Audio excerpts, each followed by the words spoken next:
So these are really the questions that now I'm going to shift a little bit more from the car and the artificial intelligence into the question of how can we really build this kind of harmony with society, and why do we need to use a social, what am I doing there as a social scientist, and my colleagues that I work with, also social scientists, to address these kinds of issues. So our goals are to figure out how we can, with autonomous vehicles, maintain traffic flow. We want to keep things moving, because if you go back to that early animation of the car stopped, if a car waits too long, it might be polite to those in front, but it's now being very impolite to those behind it because of it's causing further delays. So again, we want to make sure that we're maintaining an effective, comfortable, and smooth traffic flow, that we're inspiring confidence in other road users, that they can feel confident about what the actions of the autonomous vehicle will be, and maybe we'll do this just through predictability of action, but also maybe through some actual communications. And that we do this, and this was the question about the variations across states and different places, we do it in accordance with local driving cultures, because they certainly do vary. And they will all continue to change. So my group goes by the name of Human Understanding and Design. And again, I'm an cultural anthropologist by training, although I've spent 2 decades working as an anthropologist in high tech and with technology. I work with a principal researcher, another senior researcher who's a sociologist, and engineers who have worked with more human-centered kinds of approaches. And what we do is we go out, as you've already seen from a lot of the video clips, we go out and try to understand what happens today. What are these different patterns of action? And we do this by engaging with people on the roads. We'll do a lot of observation in different settings. We use cameras, as you see, a lot of video. But we'll also try to understand from a first-person point of view, what does it mean to people in those environments? So we'll drive with people and try to learn from them as they go, what they're seeing, how they experience things. We will walk with people. We'll ride bikes with people, just to try to understand what all this is happening on the road. We take that data then and begin to analyze it to try to get at some of these variations and patterns. Again, not just descriptively, but if we can get to some core analytical units that we can use to inform and design our algorithms in the future so that they know what to do as well. So here's a really simple example of a pattern that we see often in California. This is on a college campus. It's again, a 4-way stop. Two lanes in each direction on the big road, and on that one, this one reduces to 1 lane. Zebra crosswalk, normal situations, pedestrians going across the road. What you see here, this vehicle number 1 back here, is a car that's waiting to cross, waiting for these people to go. So in the second frame, what you've noticed, these are the same pedestrians who were just crossing. They're out of the clearance, right? Out of the first half of the road.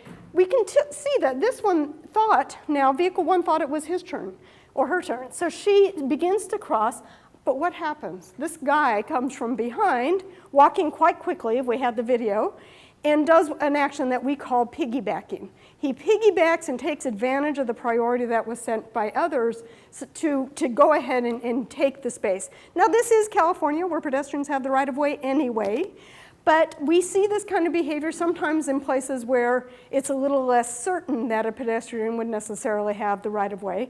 And we see cars do it, we see bicycles do it. So somebody's already occupied the space, and I'm just going to take advantage of the fact that they have everything stopped and go on behind.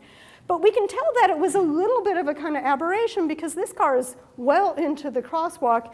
And in fact, this car has already decided that because this one's going, it will now be able to go, and it started to move. So these are the kinds of patterns and models of behavior that we look for to try to understand where would we see these kinds of actions. Yeah? I'm sorry to keep bringing up the logic of human beings, but all of this makes sense. You can patterns, you can get actual people to do this. But what are you going to do about drunk walkers? I mean, Yep. Are you going out to literally walking with drunks? I mean, they're literally completely illogical, no patterns whatsoever. Just the other day, I was parked in exactly this situation, and a woman texting, I'm assuming she had a couple of whiskeys, walked right into my car.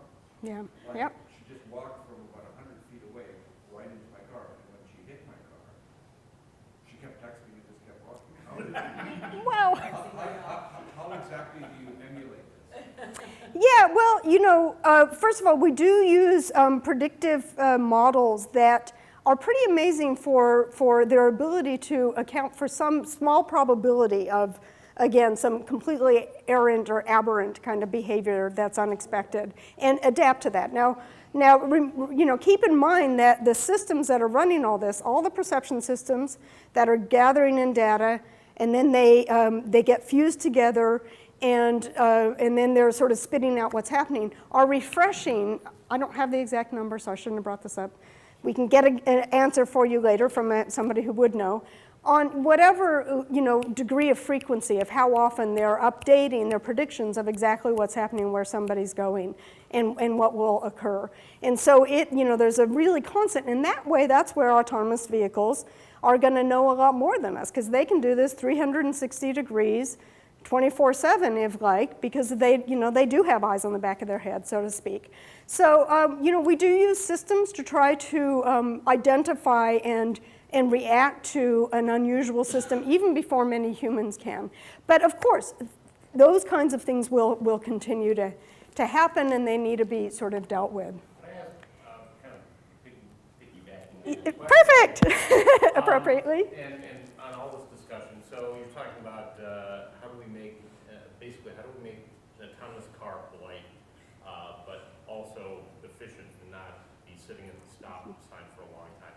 What about the law? What about, I remember an example at an autonomous conference a couple of years ago where an analyst was talking about how in California you have the 3-foot rule for passing a bicyclist. Yes. And so what if your autonomous car is on a 45-mile-per-hour 2-lane road, double yellow line, and there's a bicyclist on the right doing 15? How long does that autonomous car wait for the bicyclist to pull off? If the autonomous car can figure out better than the driver or better than the human, how far ahead, how much room you got before another car is coming the other direction? Yep. Why not say, well, okay, here's an example where the car can cross It's- the yellow line and break the law. It's an excellent question.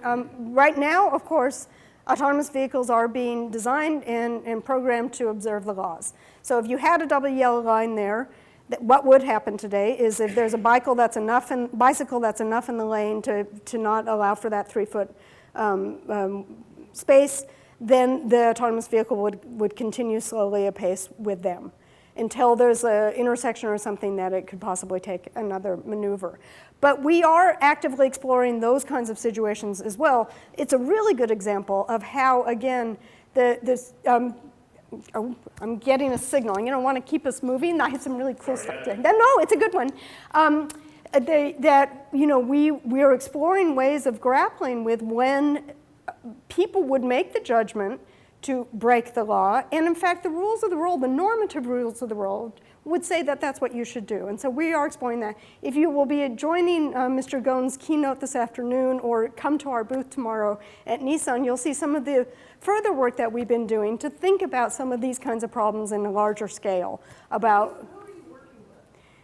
You're right in Silicon Valley. You've got all the artificial intelligence groups you can work with.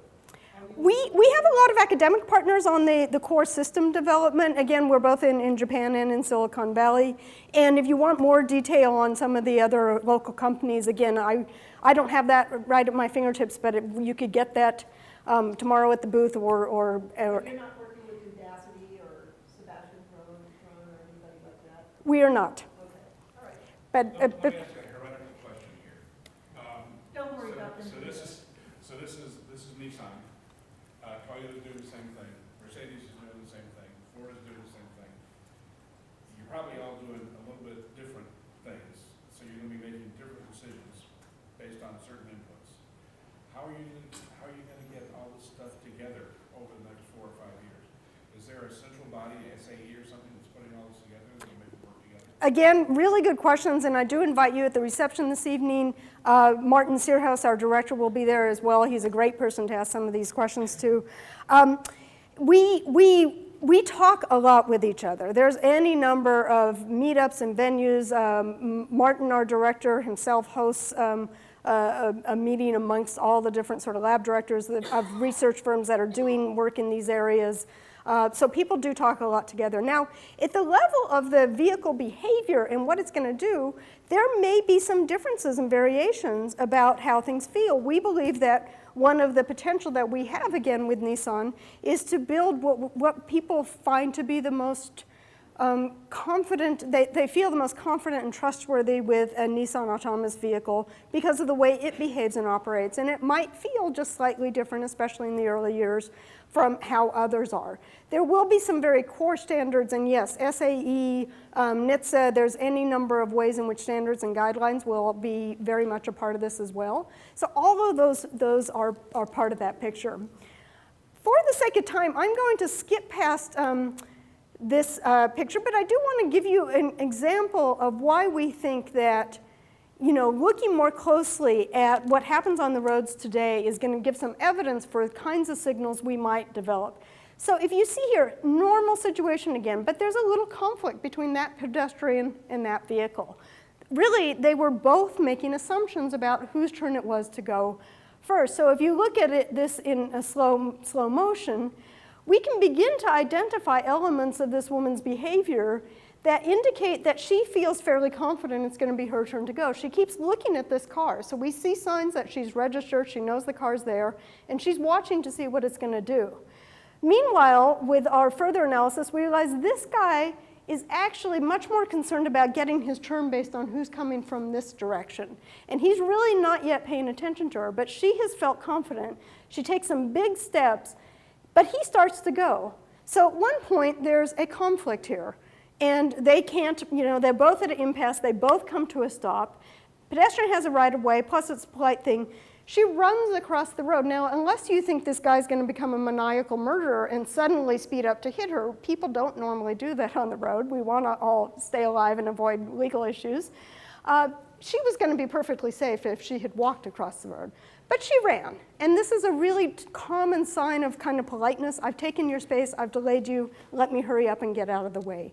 These are the kinds of social dimensions of the life on the road that, again, as an anthropologist, I'm really committed to making sure that we account for and think about in the future. So given some lessons about what we understand of some of what does happen on the road today, we can take away some key things. People do try to confirm that they've been seen. There's a lot of eye gaze and just acknowledgement. We can tell sometimes people are kind of listening. Their pace might change, sorts of things among pedestrians and vehicles too, that are trying to make sure they've been seen. That people often communicate, both directly and indirectly, in order to clarify the order of things and the actions. And that people dynamically adjust their actions based on what's happening on the road. So it's not just between that white car and the person crossing the road, but if she had been looking more carefully, would have said, oh, you're not even paying attention to me. You're looking at that car back there, and I'm going to modify my actions here. That happens all the time. We make second, third, fourth chain references or inferences about what's happening based on those sorts of things. And again, that the local practices will vary that. I know I've run out of time, but just I'll let this play. This is one of those crazy intersection areas this is in Iran, actually, in Mashhad, which is in northeast Iran. Kind of typical, watch this guy running down the middle of the road here. People walk in the middle of the road, they stroll through the center of a roundabout, people are going every which way. In large Iranian cities, it's quite common. What we see as the normative practice is that everything continues to flow, and they find their way in front of or behind each other. That would be typical road crossing behavior.